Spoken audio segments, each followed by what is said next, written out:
오늘 함께 나눌 말씀, 하나님의 말씀은 구약 성경 이사야서 25장 1절에서 9절 말씀입니다.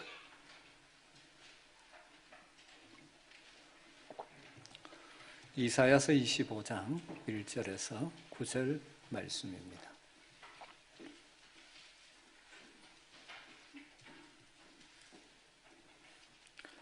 말씀을 한 절씩 교독하겠습니다. 이사야서 25장 1절에서 9절입니다. 여호와여, 주는 나의 하나님이시라. 내가 주를 높이고 주의 이름을 찬송하오리니 주는 기사를 옛적에 정하신 뜻대로 성실함과 진실함으로 행하셨습니다.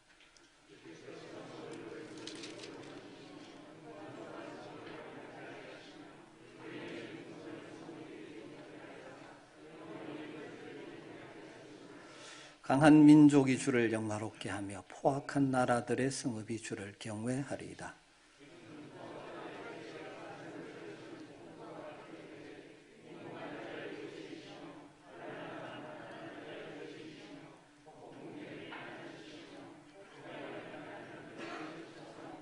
마른 땅에 폭양을 제함같이 주께서 이방인의 소란을 그치게 하시며 폭양을 구름으로 가림같이 포악한 자의 노래를 낮추시리이다.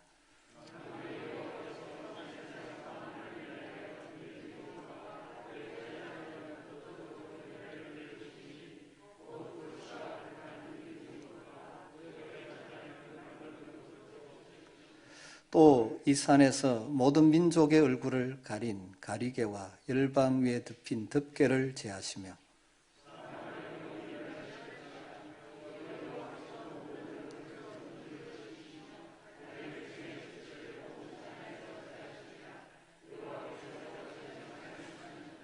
구절같이 읽습니다. 그날에 말하기를 이는 우리의 하나님이시라. 우리가 그를 기다렸으니 그가 우리를 구원하시리로다. 이는 여호와시라. 우리가 그를 기다렸으니 우리는 그의 구원을 기뻐하며 즐거워하리라 할 것이며. 아멘. 사랑하는 성도 여러분, 지난 한 주간 살아가시면서 하나님을 향한 찬송이 여러분의 삶에 있었습니까? 어떤 찬송을 많이 부르셨습니까? 하나님은 우리의 찬송을 받기를 기뻐하시는 분이십니다. 이사야 43장 21절에 이 백성은 내가 나를 위하여 지었나니 나를 찬송하게 하려 함이니라 말씀하셨습니다. 하나님이 우리 인생을 지으신 목적은 우리를 통하여 하나님 찬송 받기를 원하신다라고 말씀하고 있죠. 하나님을 높이고 하나님의 이름을 찬송하기 위해서 창조된 인생들이 범죄함으로 하나님을 높이고 찬송하기보다는 자신을 높이고 자신이 찬송받고 영광을 받으려고 하는 모습들이 이 땅에 가득 차게 됩니다. 그 결과 인생의 여정에서 여러 가지 갈등과 고통, 그리고 마지막 영원한 멸망에 이르게 되죠. 그런데 하나님께서는 그 가운데 우리를 버려두지 아니하시고 우리를 다시 부르시고 구원하셔서 너는 내 것이라 말씀하시고 나의 영광을 위해 살라고 우리에게 말씀하셨습니다. 그러기에 구원받은 성도들의 삶에는 하나님의 이름을 높이고 찬송하는 삶이 따라와야 정상입니다. 왜냐하면 우리를 창조하신 목적도, 재창조, 구원하신 목적도 우리를 통하여 찬송을 받기를 원하시기 때문입니다. 여러분의 삶에 하나님의 이름을 높이는 찬송이 끊어지지 않게 되기를 주님으로 축복합니다. 오늘 우리가 함께 읽은 이사야서 25장 말씀은 하나님의 백성의 회복에 대한 노래입니다. 하나님께서 회복시키실 때 올려드리는 찬송을 우리에게 소개하고 있습니다. 이사야 선지자는 먼저 1절에서 구원받은 하나님의 백성을 대표해서 자신이 하나님의 이름을 찬송하겠다고 찬양의 결심을 밝히고 있습니다. 1절이죠. 여호와 주는 나의 하나님이시라. 내가 주를 높이고 주의 이름을 찬송하오리니. 여호와 하나님이 자신을 다스리는 주님이라고 고백하고 그분이 자신의 하나님, 나의 하나님이라고 고백합니다. 여러분, 우리도 마찬가지지 않습니까? 하나님은 나의 하나님이십니다. 나의 주님이십니다. 하나님을 나의 주, 나의 하나님으로 고백하는 자라면 오늘 선지자 이사야와 같은 결단과 결심이 있어야 하지 않겠습니까? 내가 주를 높이고 주의 이름을 찬송하오리니. 한번 따라 하시죠. 내가 주를 높이고 주의 이름을 찬송하오리니. 이 고백이 여러분의 고백이 되고 매일의 고백이 되기를 주님으로 축복합니다. 그렇다면 왜 이사야 선지자가 내가 주를 높이고 주의 이름을 찬송하겠다라고 결단하고 고백하고 있습니까? 이어지는 말씀에서 크게 보편적으로 찬양할 수밖에 없는 이유를 이렇게 밝히고 있죠. 주는 기사를 옛적에 정하신 뜻대로 성실함과 진실함으로 행하셨습니다. 왜 주님의 이름을 높이고 찬송하기로 결단하느냐? 주님이 기사를 행하셨다. 그런데 옛적에 정하신 뜻대로 성실함과 진실함으로 행하셨다라고 말합니다.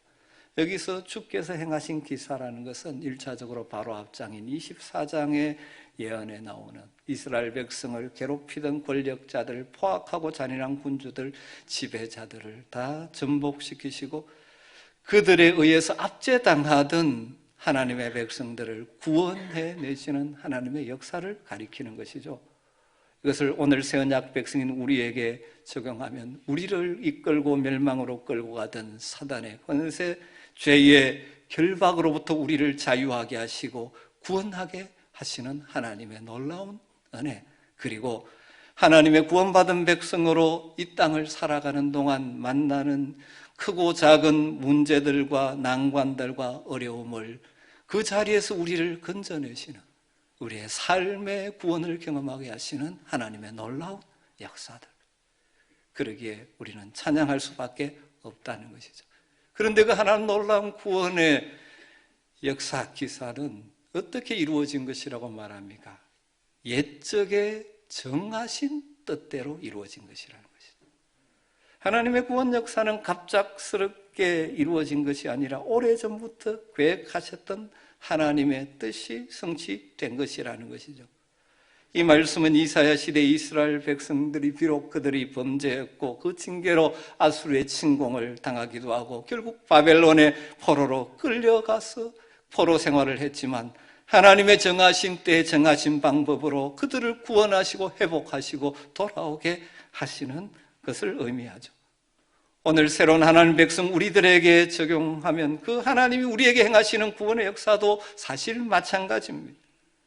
우연히 어쩌다가 우리를 부르신 것이 아니라 하나님의 만세전에 정하신 뜻대로 하나님의 계획 속에 이루어진 것이죠. 그래서 에베소서 1장에서 바울 사도는 우리의 구원을 이루시는 하나님을 찬양하면서 곧 창세전에 그리스도 안에서 우리를 택하사 우리로 사랑 안에서 그 앞에 거룩하고 흠이 없게 하시려고 그 기쁘신 뜻대로 우리를 예정하사 예수 그리스도로 말미암아 자기의 아들들이 되게 하셨으니 이는 그가 사랑하는 자 안에서 우리에게 거저 주시는 바 그의 은혜의 영광을 찬송하게 하려는 것이라. 여러분, 우리가 하나님의 아들들, 자녀들이 되었는데 예수 그리스도로 말미암아 하나님의 자녀가 되는 놀라운 권세를 누리게 되는데 이것이 그저 주어진 것이 아니라 창세전에 하나님의 기쁘신 선한 뜻 가운데 이루어졌다. 우리가 우리의 구원을 돌아보면 나 같은 자를 어떻게 하나님 부르셔서 하나님의 자녀 삼아주셨는가 돌아보면 하나님의 선하신 계획이 있었다는 것이죠. 이것을 깨닫는 자들은 또 한편 앞으로 그 하늘 저 하늘나라 이르기까지 내 삶 역시 하나님의 손에 있다는 믿음을 가지고 흔들리지 않을 수 있는 것이죠. 옛적에 정하신 뜻대로 하나님의 계획 속에서, 그리고 성실함과 진실함으로 하나님이 자신의 뜻 계획을 이루어 가시는데 성실함과 진실함으로 행하시는 것. 우리 인생은 진실하지 못해서 변덕을 부리며 살아가지만 우리 하나님은 그 약속하신 바, 말씀하신 바를 성실하게 진실하게 반드시 이루시는 하나님. 그러기에 우리의 구원은 결코 흔들림 없는 확실한 구원. 그런 하나님에게 우리는 하나님을 찬송하지 않을 수 없다는 것입니다. 그러면서 선지자는 계속되는 말씀에서 이 1절에서 크게 보편적으로 말했던 하나님의 정하신 뜻대로 성실함과 진실함으로 우리의 구원을 이루어 가시는 하나님의 구원의 역사, 다르게 말하면 찬양할 구체적인 이유들을 계속해서 구체적으로 설명하고 있습니다. 그것을 정리해 보면 첫 번째로 하나님은 악인들을 심판하시는 하나님이십니다. 2절, 3절 주께서 성읍을 돌무더기로 만드시고 견고한 성읍을 황폐하게 하시며 외인의 궁성을 성읍이 되지 못하게 하사 영원히 건설되지 못하게 하셨으므로 강한 민족이 주를 영화롭게 하며 포악한 나라들의 성읍이 주를 경외하리이다. 무슨 말인 것 같습니까? 하나님께서 이스라엘 백성들을 침공하고 압제하고 포로로 끌고 가고 고통 속에 빠지게 했던 주변의 강대국들, 애굽, 아수르, 바벨로니아 같은 강한 민족들, 나라들, 그들의 터전이자 힘의 근원이라고 그들이 생각하는, 그들이 건축한 강력한 성읍들, 그 강한 성읍들을 황폐화시키는 심판을 행하신다는 것이죠. 이런 나라들은 그들의 힘으로 다른 약한 나라들을 침공해서 그들의 성읍들을 파괴하고 약탈했는데 이제 하나님께서 그들의 성읍을 철저하게 파괴하신다는 것이죠. 영원히 건설되지 못하게 하신다라고 선언합니다.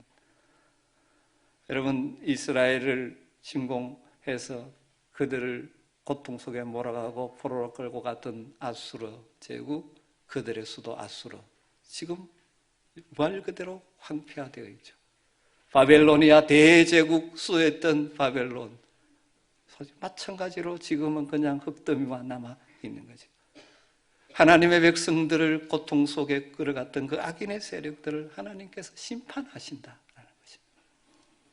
여러분, 이것 오늘 우리에게로 적용할 수 있는 원리죠. 우리가 살아가는 삶의 현장에도 우리가 믿음으로 세상을 살아가려고 하지만 우리를 힘들게 만드는 소위 세상의 강한 자들이 많습니다. 그 힘 앞에 우리가 우리의 힘으로 어쩔 수 없는 것 같은 상황들을 만나죠. 그리고 그들이 쌓아 올리는 성, 그들의 힘과 권력의 성들 결코 무너지지 않을 것처럼 보입니다. 그러나 하나님의 때가 되면 하나님이 역사하시면 악인을 압제하고 선인을 압제하고 고통에 빠지게 만드는 그런 힘의 근원들이 하루아침에 무너질 것이라는 거죠. 하나님의 심판의 때가 있다는 것입니다. 그리고 동시에 두 번째로 하나님은 고통당하든 압제당하든 그의 백성들을 구원하시는 하나님이십니다. 그것을 4절, 5절에 이렇게 표현하죠. 주는 포악자의 기세가 성벽을 치는 폭풍과 같을 때에 빈궁한 자의 요새이시며 환난당한 가난한 자의 요새이시며 폭풍 중에 피난처시며 폭양을 피하는 그늘이 되셔사오니 마른 땅의 폭양을 지함같이 폭양을 구름으로 가림같이 포악한 자의 노래를 낮추시리이다. 이 말씀에서 이사야 선지자는 세 가지 그림, 세 가지 비유를 사용해서 하나님이 그의 백성들을 구원하시고 도우시고 지키시는 것을 아주 실감 있게 설명하고 있습니다. 그 세 가지 그림, 세 가지 비유가 무엇입니까? 요새, 피난처, 그늘이죠. 사랑하는 성도 여러분, 하나님은 우리의 요새가 되십니다. 할렐루야. 오늘 표현이 아주 재미있지 않습니까? 포악한 자의 기세가 성벽을 치는 폭풍과 같다. 빈궁한 자의 요새가 되어주신다. 마치 몰아치는 폭풍과 같이 악한 자들의 기세가 공격해 오는데 빈궁한 자, 스스로의 힘으로 어떻게 자기를 방어할 수 없는 자지만 하나님이 그의 백성들을 그런 상황에서 하나님이 요새가 되어주십니다. 환난당한 가난한 자의 요새가 되신다. 또 하나님 우리의 피난처시죠. 폭풍 중에 피난처가 되신다고 말합니다. 인생의 폭풍이 몰아칠 때 여러분 우리에게는 피할 곳이 있습니다.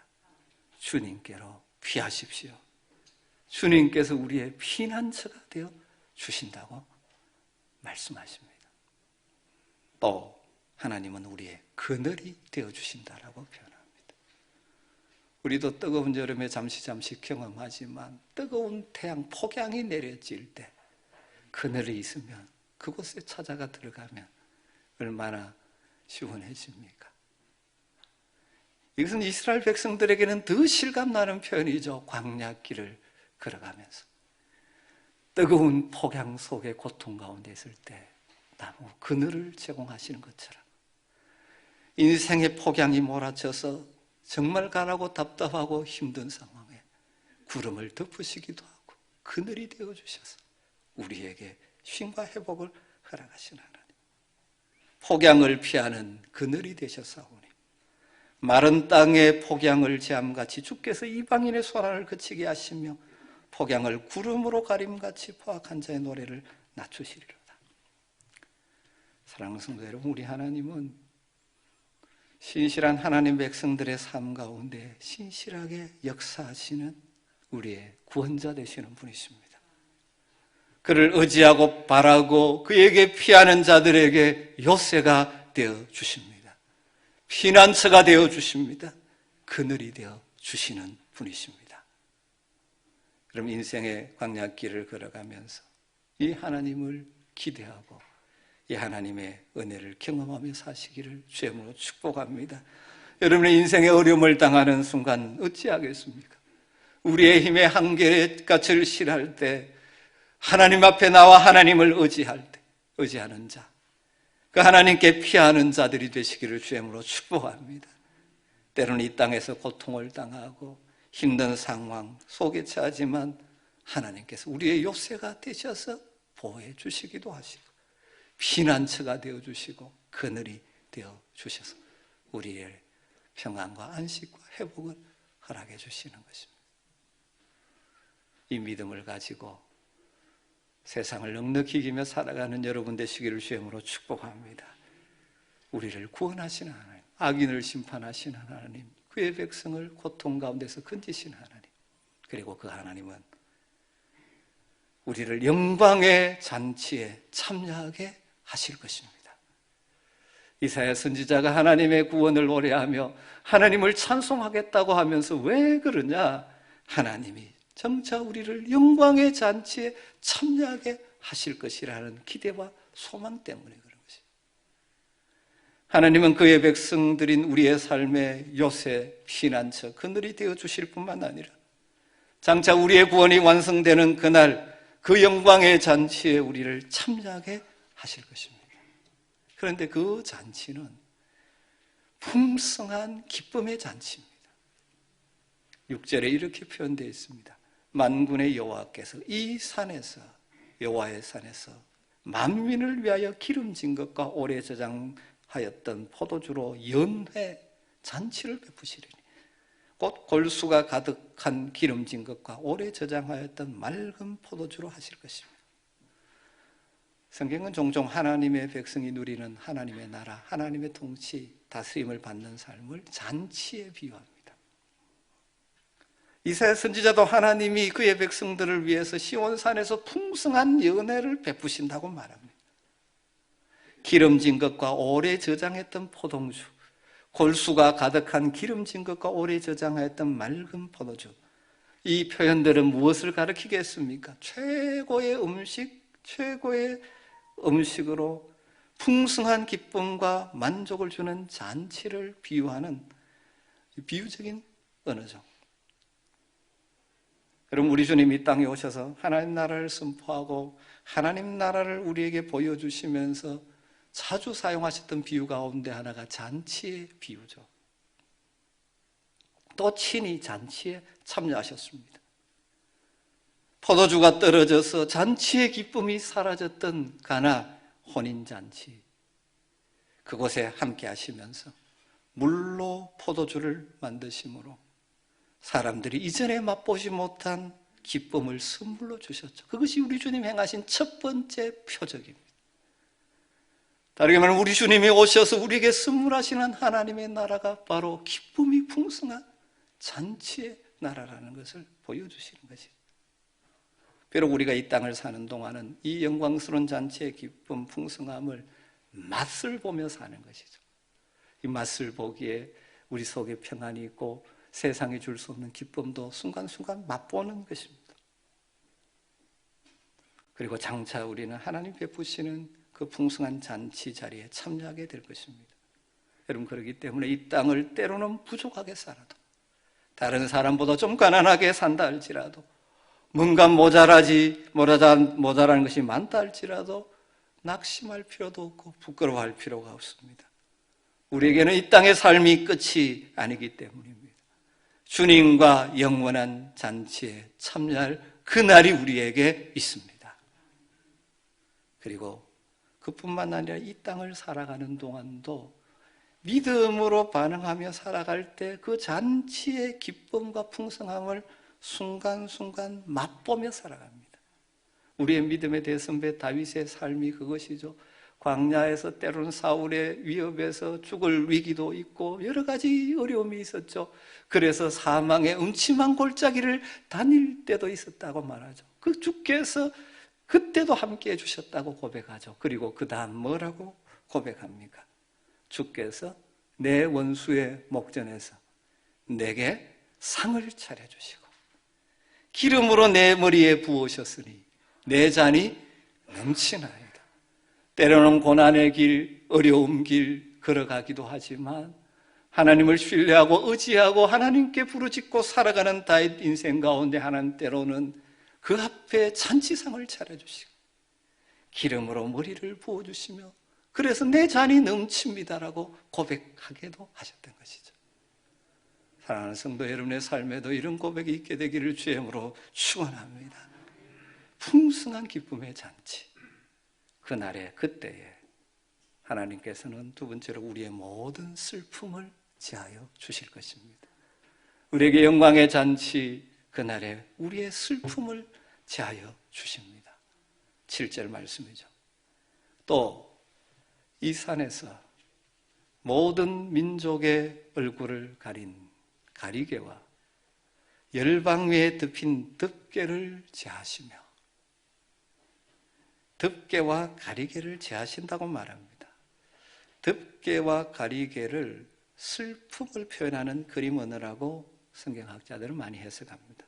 그렇게 보면 우리의 모든 슬픔을 제거해 주신다는 것이죠. 여러분, 우리가 이 땅을 살아가면서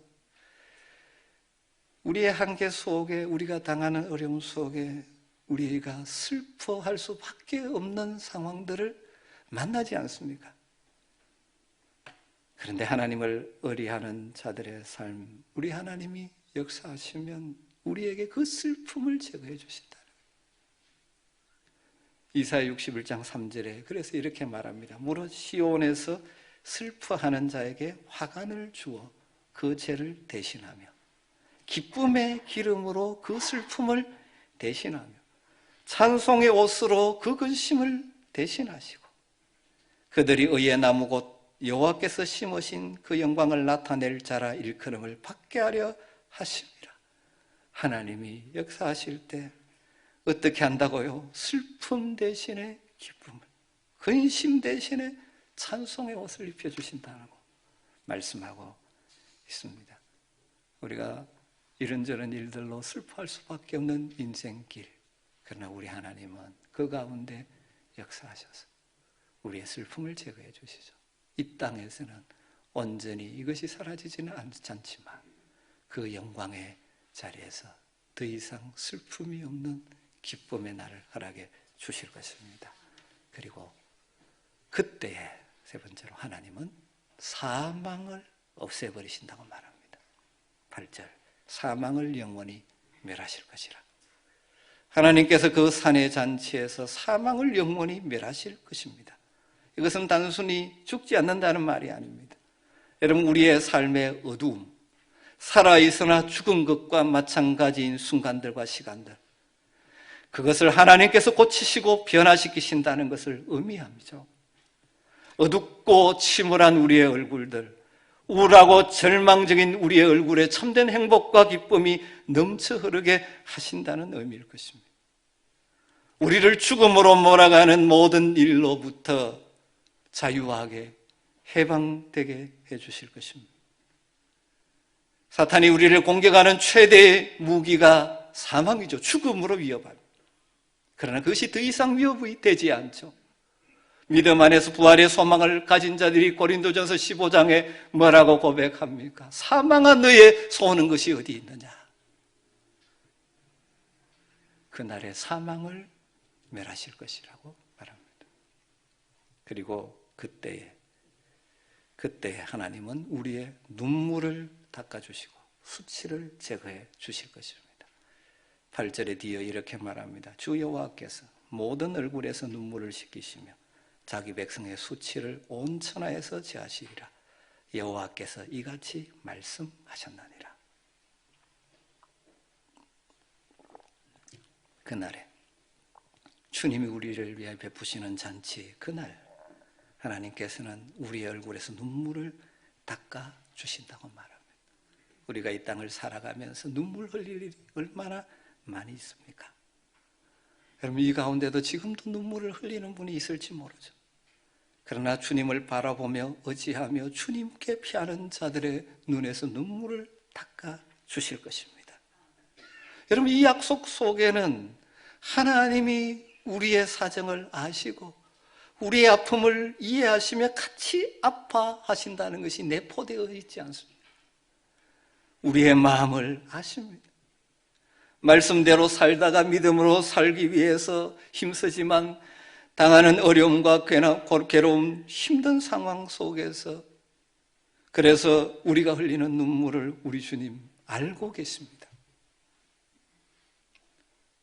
또 우리가 다른 사람들의 삶을 보며 안타까운 마음으로 흘리는 그 눈물도 때로는 우리 자신을 볼 때 나의 추하고 약한 모습 때문에 흘리는 눈물도 하나님께서 그 날에 닦아주시고 우리의 수치를 제거하시고 우리를 웃게 하시며 기뻐하게 하신다고 말씀하십니다.